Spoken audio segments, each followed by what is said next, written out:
Welcome on my YouTube channel, VK Sharma.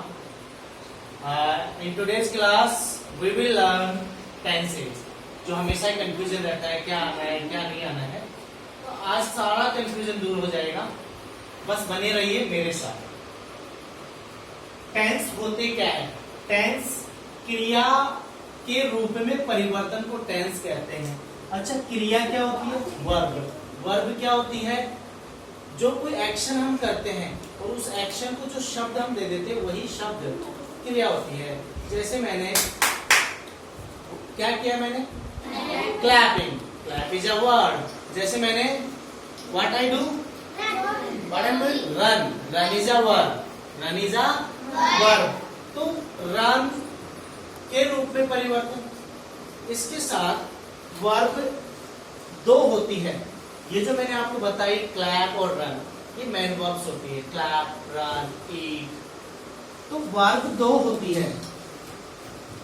Verb दो होती है. एक होती है एक्सिलरी वर्ब. एक्सिलरी वर्ब जिसको हम हेल्पिंग वर्ब भी बोलते हैं.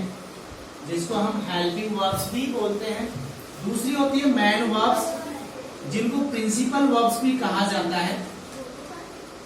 मेन वर्ब्स मैंने अभी आपको बताया क्लैप, मैंने आपको अभी बताया रन, मैंने आपको अभी बताया ईट. इन मेन वर्ब्स की तीन फॉर्म होती है. जैसे क्लैप की बात करें तो क्लैप, क्लैप, क्लैप. मैं क्या दिखाना चाह रहा हूं? मैं आपको बताना चाह रहा हूं कि रूप में परिवर्तन. तो यहाँ पे आप देख रहे हो कि क्रिया के रूप में परिवर्तन हो रहा है. इसके अलावा इन वर्ब्स की और हेल्प करने के लिए हेल्पिंग वर्ब्स होती है. जो होती है, नाम बताओ. Do, does, it, is, am, are, was, has, have, was, did, was, were, has, slow, little bit slow, were, had, और फ्यूचर टेंस में आती है will, शैल. इसके अलावा एक्सिलरी मॉडल वर्ब्स भी होती है. जैसे could, can, should, would, may, might, dare, need not, been. These are auxiliary verbs. ये auxiliary verbs इनकी मदद करती है और इनके रूप इस तरीके से परिवर्तित होते रहते हैं, क्योंकि देखो अलग अलग रूप है वर्ब के, तो उसी को हम टेंस कहते हैं. अब इन्हीं से नेगेटिव सेंटेंस होता है जो हम बाद में पढ़ेंगे. इसको मैं पहले इसके बाद में दूसरा पॉइंट बता देता हूँ जो टेंसर के लिए जरूरी है. वो ये है कि नाउन और प्रोनाउन, नाउन और प्रोनाउंस, संज्ञा और सर्वनाम ही सब्जेक्ट और ऑब्जेक्ट बनते हैं. क्योंकि जब आप जाओगे तो वहां पे आप सेंटेंस में क्या होता है? Subject, helping verb, verb, object, other verb. तो अपने जो सब्जेक्ट और ऑब्जेक्ट होते हैं वही वर्ब बनते हैं. सब्जेक्ट क्या होता है? नाउन और प्रोनाउन ही सब्जेक्ट और ऑब्जेक्ट बनेंगे. तो सब्जेक्ट क्या होगा, ऑब्जेक्ट क्या होगा, उसके लिए हमें जरूरी है कि नाउन का पता होना चाहिए और प्रोनाउन का पता होना चाहिए. नाउन आप जानते हो किसी भी चीज का नाम, वो क्या है? नाउन है. टेबल नाउन है, विष्णु सर नाउन है, अक्षता नाउन है, पेड़ नाउन है, बफेलो नाउन है, काव नाउन है, peacock noun, pencil noun, marker noun. Pronouns, pronouns की टेबल्स मैंने पहले भी आपको बताई है. प्रोनाउंस की टेबल्स होती है जैसे जो नाउन की जगह ले लेता है. जैसे I, you, they. I, you, they. We, he, she. अब ये सब्जेक्टिव केस है और एक होता है objective case. Subjective case subject की जगह आएंगे. ऑब्जेक्टिव केस ऑब्जेक्ट की जगह आएंगे. सर मैंने यहाँ पे सब्जेक्टिव केस लिख दिए. ही होता है, शी होता है, आई का ऑब्जेक्टिव केस मी, यू का यू होता है, दे का डैम होता है, वी का अस होता है, ही का ये जो हिम होता है, वैसे शी का हर होता है। These are subjective and objective case. तो हमने हमारा दूसरा पॉइंट था कि नाउन और प्रोनाउन ही सब्जेक्ट और ऑब्जेक्ट बनते हैं। ये मटेरियल है टेंस पढ़ने से पहले, जैसे मकान बनाने से पहले हमें सीमेंट, बजरी, रोड़ी इनकी जरूरत पड़ती है, उसी तरीके से टेंस को पढ़ने के लिए ये सब जानकारी होना जरूरी है।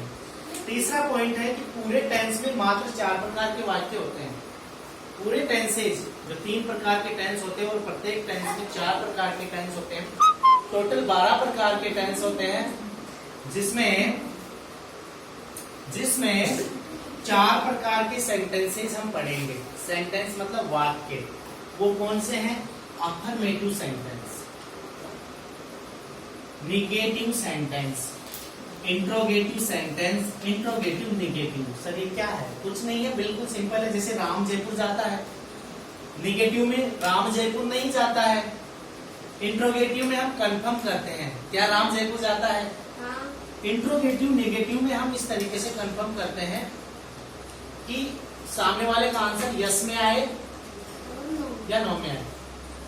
क्या राम जयपुर नहीं जाता है, दोनों है इसमें। इंट्रोगेटिव क्या राम और निगेटिव नहीं, दोनों है। क्या राम जयपुर नहीं जाता है। निगेटिव सेंटेंस बनाने के लिए बिल्कुल सिंपल है, डू के साथ नॉट लगा दो, डू नॉट। निगेटिव सेंटेंसेस में क्या आएगा? देखो डू नॉट आएगा या फिर does not, is not, am not, are not, has not, have not, did not, was not, were not, had not, shall not, will not. Okay, can not, would not, have not. Auxiliary verbs के साथ में not आ, should not, should not, yes correct.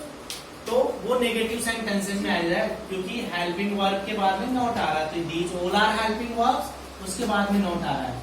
यहाँ पे मैंने formula लिखा है, affirmative का सिंपल सा फॉर्मूला आता है। पहले सब्जेक्ट आएगा, फिर हेल्पिंग वर्ब आएगी, फिर वर्ब आएगी, फिर ऑब्जेक्ट आएगी, फिर अदर वर्ड्स आएंगे। सर ये कौन से टेंस का फॉर्मूला है? ये सभी टेंसों का फॉर्मूला है, सभी टेंसों का फॉर्मूला है अफर्मेटिव सेंटेंस का। अब यहाँ पे मैंने कहा कि रूप में परिवर्तन होता है, तो जैसे ही टेंस बदलेगा वहां हेल्पिंग वर्ब भी बदल जाएगी और वर्ब भी बदल जाएगी, जैसे टेंस बदलेगा। ये कॉमन फॉर्मूला है, ठीक है। निगेटिव सेंटेंस में नॉट तीसरे नंबर पे आ जाता है, जैसे हमने अभी पढ़ा था डू नॉट, तो हेल्पिंग वर्ब के बाद में नॉट आ जाएगा। सब्जेक्ट वही का वही है, हेल्पिंग वर्ब वही की वही है, लेकिन वर्ब से पहले और हेल्पिंग वर्ब के बाद नॉट आ गया। फिर मेन वर्ब आ गई और फिर आ गया ऑब्जेक्ट और फिर अदर वर्ड्स। जैसे मैं यहाँ पे एग्जांपल लूं कि राम जयपुर जाता है, तो राम हो गया अपना subject. Helping verb Ram Jaipur जाता है, प्रेजेंट टेंस है, तो डू आएगा। राम डज, सॉरी क्योंकि सिंगुलर है तो ईएस लगाएंगे, राम डज। फिर नॉट, गो, हमेशा डू डज और डिड के साथ वर्ब की फर्स्ट फॉर्म आती है। Ram does not go to Jaipur.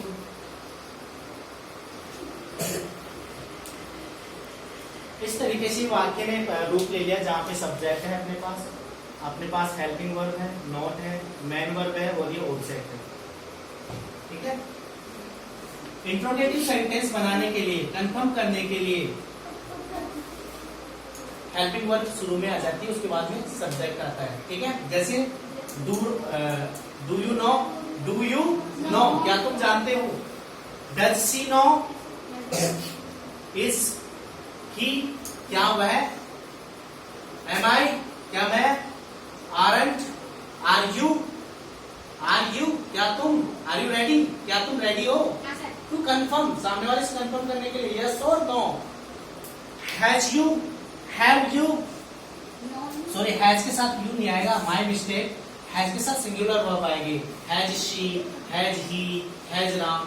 Have के साथ प्लूरल आएगा, have you, have they, have Ram and Shyam, have. Okay, did you complete your homework. हाँ सर। डिड यू, क्या आपने अपना होमवर्क किया। हाँ sir. Did you, was you नहीं, वाज के सिंगुलर है Was she doing her homework? क्या वो है अपना होमवर्क कर रही थी? Was she? Were you? Had he? Had she? Had they? Okay तो कंफर्म करने के लिए इंट्रोगेटिव सेंटेंस में हेल्पिंग वर्ब शुरू में आ जाती है।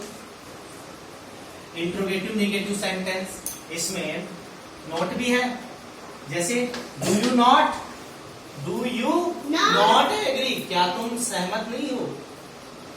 Does she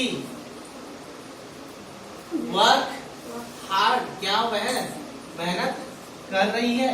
does she not working, does she not work? Is he not ready, is he not ready, क्या वह तैयार नहीं है? Is he not ready. इस तरीके से ये इंट्रोगेटिव नेगेटिव सेंटेंस बनता है। इसमें आप कोई सी भी ऑक्सिलरी वर्ब्स लिखें। मैंने चौथा पॉइंट लिखा है दो टेंसेज हैं, दो टेंसेज है जिनमें ऑक्सिलरी वर्ब्स की जरूरत नहीं पड़ती है। दो टेंसेज ये है अफर्मेटिव सेंटेंस